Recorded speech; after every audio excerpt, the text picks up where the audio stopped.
Hello, and thank you for watching and listening to this presentation on Netiquette. Successful online communication depends on a few expectations which will be enforced by your instructor. Because online communication is nonverbal, we cannot see the facial expressions or body language of the person posting. This oftentimes leads to hurt feelings or miscommunication. In addition, we want to make ourselves look good when posting on the internet. Remember, online communications can become public. By following a few simple rules of netiquette, we can all participate in an online environment which is clear and not misunderstood.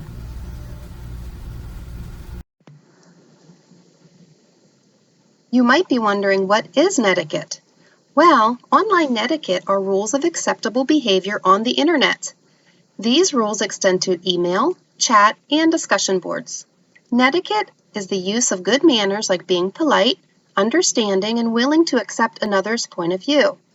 It will help you to form positive online relationships with your peers and instructors.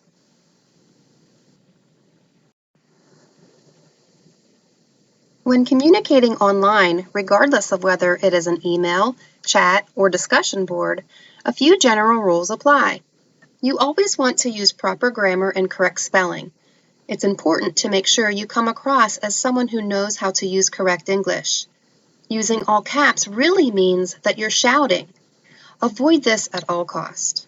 Sarcasm, jokes, and offensive language should not be used in online communications, especially in the academic setting. Using acronyms and emoticons are okay as long as they are used sparingly.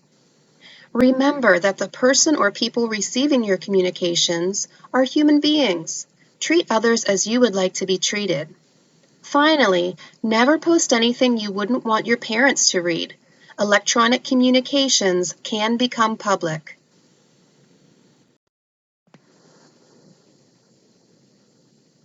Students will need to use correct spelling and grammar when posting and responding on the discussion board. Please make sure to proofread and to use spell check before submitting your post and replies. Appropriate conduct in regard to language, behavior, and topic of conversation is required. Remember that you are in an academic setting and you must follow the acceptable use policy set forth by our school. Emoticons are fine to use on a limited basis if and only if they clarify humor and/or feelings that words cannot express. Acronyms such as LOL should be used very sparingly and in good taste. Posts to the discussion board need to follow the directions set forth for the assignment. Please stay on task. Replies to other classmates and to the teacher should be in-depth and should further the conversation.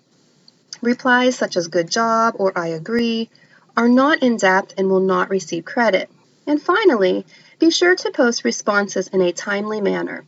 Posts submitted after the conversation has ended may be missed.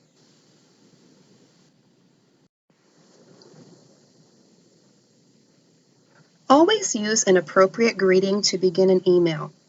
Email should be written like a letter to address the person to whom you are emailing, as well as to include a closing with your name. Email should always contain a subject. The body of the email should include as much detail as possible to explain the situation in which you are emailing. If you have questions to ask, also include plenty of detail to ensure the recipient can sufficiently answer your questions. Students will need to use correct spelling and grammar when posting and responding. Please make sure to proofread and to use spell check before submitting your posts and replies. Appropriate conduct in regard to language, behavior, and topic of conversation is required. Remember that you are in an academic setting and you must follow the acceptable use policy. Keep private conversations private. Do not forward personal conversations to others. Emoticons are fine, and acronyms such as LOL should be used very sparingly.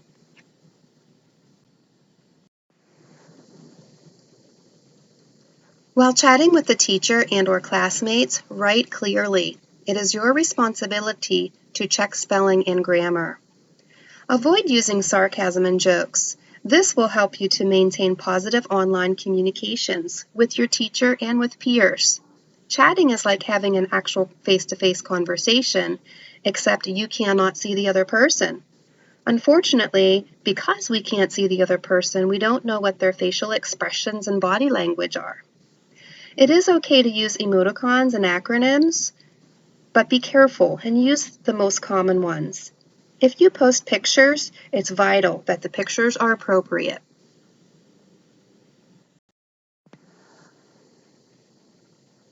Thank you for watching this presentation about successful online discussions, chat, and email. When we all follow a few simple rules, our conversations can be more rewarding and everyone will have a voice. When everyone uses respectful online communications, we all benefit.